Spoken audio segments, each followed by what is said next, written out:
नमस्कार दोस्तों, 5वें एपिसोड में आपका स्वागत है। अध्याय 5वां, रमता जोगी। जैसे समय बीतता गया वैसे लीलाराम में त्याग भावना व एकांत वृत्ति बढ़ती गई। बस उसकी सिर्फ एक ही इच्छा थी, एक ही जिज्ञासा थी, आत्मदर्शन की, आत्म अनुभव की, स्वयं को पहचानने की। इस कारण उसे चैन कहां, अंदर में आराम कहां। शाह साहब कहते हैं,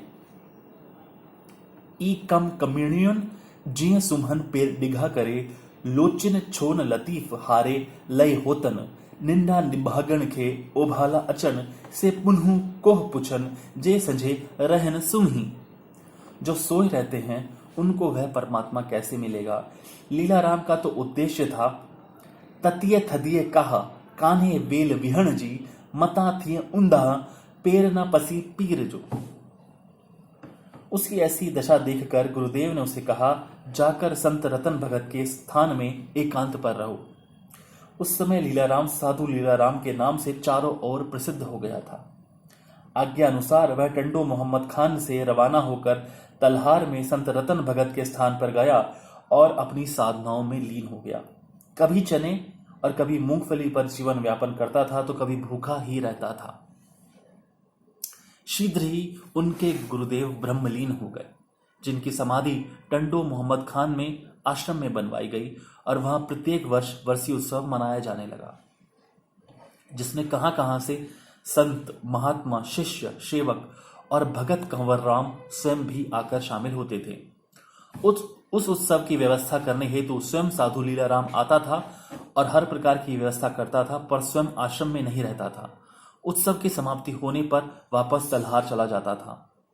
कुछ समय पश्चात जब हमारा साधु लीलाराम टंडो मोहम्मद खान आया तो उसने देखा कि गुरुदेव के आश्रम में छोटे छोटे कमरे बनवाए गए हैं, जो कि कुछ गृहस्थियों को किराए पर दिए गए हैं। यह देखकर साधु के मन को ठेस पहुंची। संत तुलसीदास, जिनका ऊपर वर्णन किया गया है कि स्वामी केशवराम जी के शिष्य थे, उन्होंने ही यह कार्य करवाया था।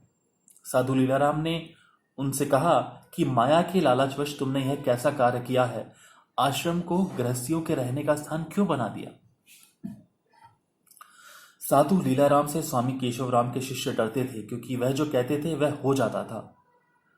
इस कारण तुलसीदास कुछ नहीं बोले, परंतु जब घर में उनकी धर्मपत्नी को यह बात मालूम हुई तब उन्हें बहुत क्रोध आया और जब साधु लीलाराम हमेशा की तरह उनके घर भोजन खाने पहुंचे तब उसे कहने लगी, जाकर भट्टी में से खा। साधु जी कुछ नहीं बोले, सीधे भट्टी के पास गए, वहां से थोड़ी राख लेकर जीभ पर रखी और थोड़ी माथे पर लगाई, सभी को नमस्कार कर रवाना हो गए। किसी को पता नहीं था कि वह कहां जा रहे हैं। वहां से रवाना होकर उत्तर भारत के पहाड़ों पर वह पहुंचे।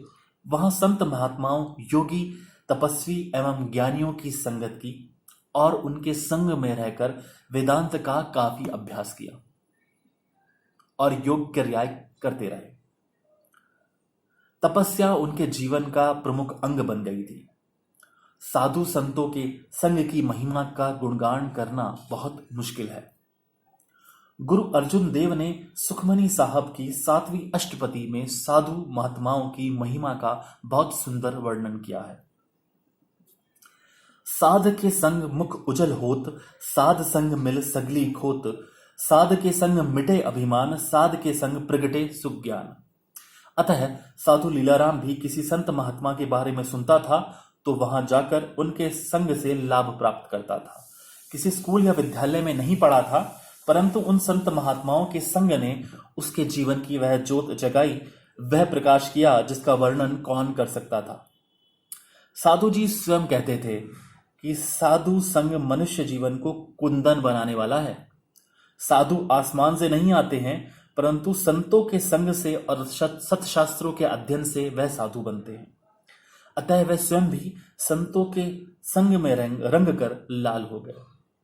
इस प्रकार कितने ही वर्ष हरिद्वार, ऋषिकेश, उत्तरकाशी, हिमालय की गुफाओं में, कश्मीर, तिब्बत आदि स्थानों का रटन करते रहे।